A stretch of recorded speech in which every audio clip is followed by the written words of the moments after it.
Good morning, students. Welcome to your science class. Today we will start chapter number 10, friction. Okay, so let us start. Now, what is friction? Pick up your sports shoe and observe its outer sole. अपना एक sports shoes लीजिए, उसका outer sole एक observe करिएगा. You will find grooves in it. ये देखिए, ये है आपका जो शू है, जूते का ये सोल है, आउटर सोल है. ठीक है. What you will find grooves in it. इसमें ग्रूव्स बने होंगे. ये देखिए, ये ग्रूव्स हैं. ठीक है. These grooves are specially made to increase the friction between the ground and the sole of your shoe to save you from slipping. ये ग्रूव क्यों बने होते हैं? ये इंक्रीज करने के लिए friction between the ground and the sole of our shoe. Okay, ground और सोल के शू के बीच में जो फ्रिक्शन होता है उसको इंक्रीज करने के लिए, और ताकि हम गिरे ना. ठीक है, ये इसलिए होते हैं ये groove. So now what is friction? Friction is the force that opposes the motion of an object. So friction is a force that opposes the motion of an object. It slows things down or prevents them from moving.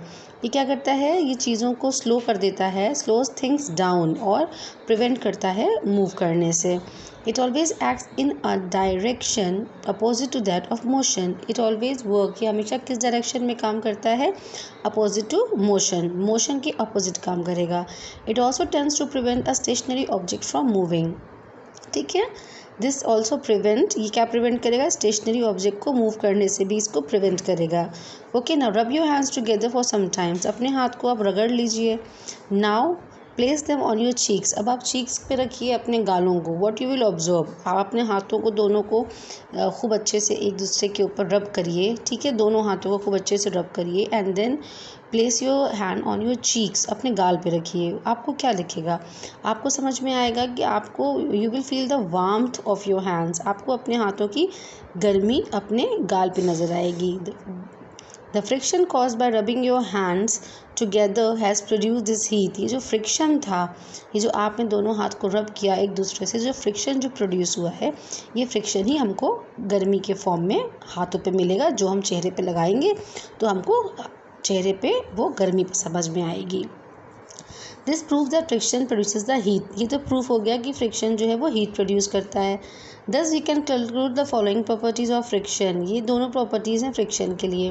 Friction always opposes motion. Friction क्या करता है? वो हमेशा motion के oppose करेगा. दूसरा, friction heat produce करेगा. Okay, now coming to this factors affecting friction. What are the factors that affect friction? ठीक है, friction is cause by the irregularities on the two surface in contact. फ्रिक्शन हमेशा तब होता है जब दो इरेगुलरिटीज़, किसी भी चीज़ की इरेगुलरिटीज़ होती हैं दो सरफेसेस पे, जब वो कॉन्टैक्ट में आते हैं. If you observe the surfaces of various objects through magnifying lens, they will appear to have tiny hills and grooves like irregularities. Okay, now अब आप ये देखिए, जैसे मान लिया आपने कोई सरफेस है, दो सरफेस हैं. ठीक है, अब एक सरफेस, इसमें आपने वेरियस ऑब्जेक्ट्स के सरफेस आपने ऑब्जर्व कर लिए, मैग्नीफाइंग लेंस से कर लिए. ठीक है, एक में आपको क्या होगा? ये देखिए, ये they will appear to have tiny hills. ठीक है, टाइनी हिल्स हैं, लाइक इरेगुलरिटीज़. ग्रूव्स दिख रहे हैं लाइक इरेगुलरिटीज़. ठीक है, when the surface of any two objects are in contact, these tiny hills and grooves entangle or interlock with each other. See in this figure 10.4. Okay, जब दो जो हैं surfaces, rough surfaces, किसी grooves जो हैं, जब आपस में आप उनको जब करोगे, ये नॉर्मल सरफेस नहीं है, ये प्लेन सरफेस नहीं है, स्मूथ सरफेस नहीं है. ये कौन से सरफेस हैं? Groove surface, rough surfaces. ठीक है, इसमें ग्रूव्स हैं.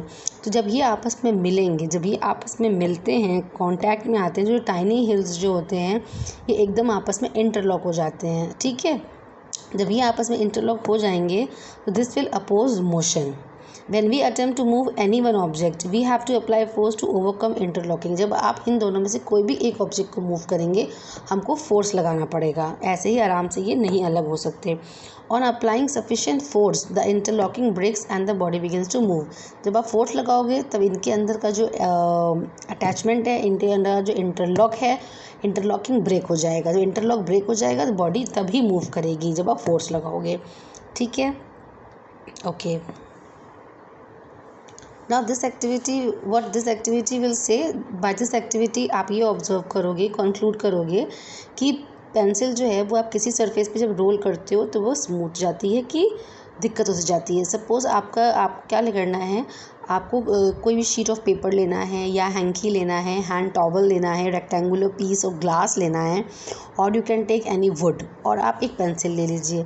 Now roll the pencil on each surface. आप हर सरफेस पे पेंसिल को ऐसे रोल करिए, ऐसे आप पेंसिल को ऐसे ऐसे करके रोल करेंगे, ठीक है। आप पेंसिल को ऐसे ऐसे रोल करेंगे तो व्हाट यू विल सी जो स्मूथ सरफेस होगा उस पे पेंसिल आराम से जो है वो मूव हो जाएगी। लेकिन जो सरफेस स्मूथ नहीं होगा, ठीक है, उस पे ये जैसे हैंकी होगा, आपका टॉवल होगा, उस पे ये पेंसिल जो है वो मूव आसानी से स्लाइड नहीं करेगी, ठीक है। Okay, now with this activity what we can say, we can conclude that friction increases with roughness of the surface. friction कैसे increase होगा, जब surface का जो roughness होगा, surface का roughness होगा, तो with roughness of the surface, जैसे जैसे surface का roughness होगा friction will increase. okay, this is because rough surfaces are more irregular than smooth surfaces. जो rough surfaces होते हैं वो ज़्यादा irregular होते हैं as compared to smooth surface के. so the force of friction is greater in rough surfaces than in smooth surfaces. तो जो force of friction होता है rough surfaces में वो ज़्यादा होगा as compared to smooth surfaces. now let us see, take a brick and push it on the floor with your hand. एक आप ईटा लीजिए, ब्रिक लीजिए, ठीक है, उसको फ्लोर पे आप रखिए और उसको पुश करिए, ठीक है। Now keep another brick on it. अब आप उसके ऊपर एक और ईटा रख दीजिए। Now try to push them, ठीक है। अब आपने जैसे ये ईटा रखा, आपने इसको पुश किया, आपने ये ईटा रखा, इसको ऐसे पुश करिए आप, ठीक। देन आपने उसके ऊपर एक ईटा और रख दिया, then again try to push it. अब ये दोनों ईटे को आप पुश करिए, ठीक है। Now was it as easy as it was when there was only one brick. क्या ये उतना आसान था जब एक आपका ब्रिक था, वो उतना आसान, वो ज़्यादा आसानी से पुश हो गया, या फिर जब दो आपने ईंटें रखे तो आसानी से पुश हुआ है? What is your answer? आपको ये ऑब्जर्वेशन आपका होना चाहिए कि आपने जब दो ईंटा रखा है तो हमको ज़्यादा फोर्स लगाना पड़ा क्योंकि दो ब्रिक्स को हमको पुश करना था। लेकिन सरफेस एरिया जो दोनों का तो कांटेक्ट का सेम था, ज़मीन था, दोनों का सरफेस एरिया क्या था? दोनों का सरफेस एरिया तो ज़मीन ही था, है ना। दोनों का सरफेस एरिया ज़मीन था, तो एक को पुश करने में हमको कम मेहनत लग रही थी, दो ईंटों को एक साथ पुश करने में हमको ज़्यादा मेहनत लग रही थी। Why? This proves that friction increases when mass increases. तो फ्रिक्शन ये आपका क्या प्रूव करता है कि जब मास इंक्रीज होगा friction will also increase. Okay, so thus the force of friction depends on the, तो आखिर में कंक्लूड करके हम लोग क्या कह सकते हैं?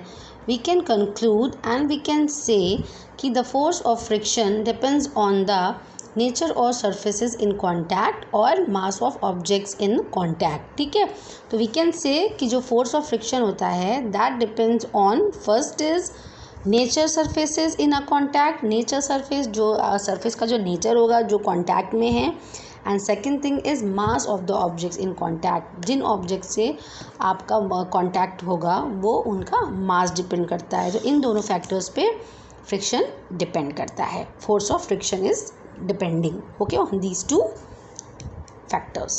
Okay, thank you.